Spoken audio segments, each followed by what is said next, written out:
श्रुतिस्मृति पुराणानाम् आलयम् करुणालयम् नमामि भगवत्पाद शंकरम् लोकशंकरम्। अपार करुणा सिंधुं ज्ञानदं शांतरूपिणं श्रीचंद्रशेखर गुरुं प्रणमामि मुदान्वहम्।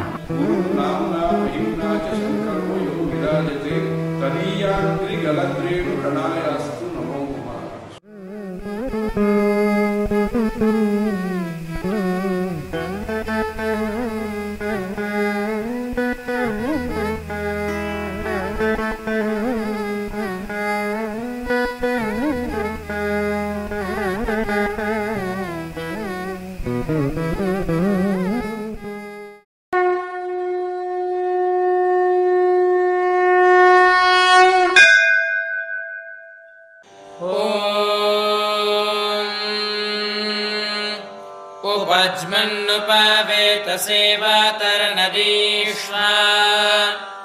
अग्ने पित्तमपामासि मण्डूकिताभिरागाहि सेमन्नो यज्ञं पावगवर्नग् शिवं कृधि अपामिदन्यया नग् समुद्रस्य निवेशनम् अन्याग्स्ते अस्मत्तावन्तु हेतयः पावको अस्मभ्यग् शिवो भाव अग्ने पावगरोचिषा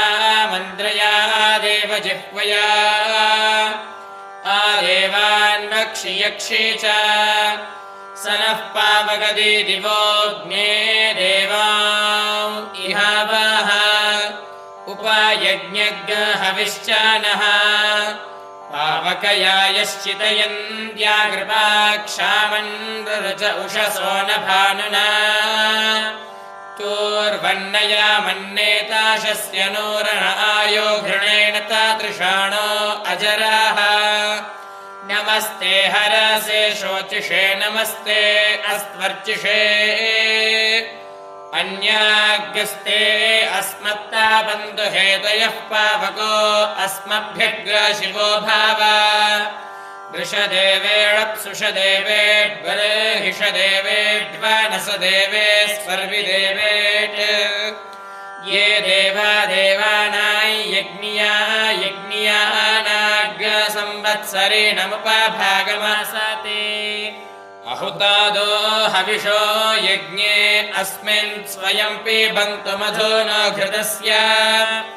ये देवा देवेष्वधि देवत्वमायन्ये ब्रह्मणः पुर एतारो अस्य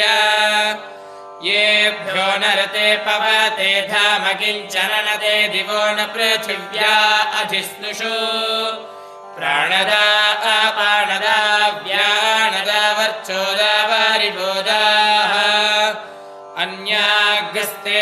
अस्मत्तावन्तु हेतयः पावको अस्मभ्यग् शिवो भाव।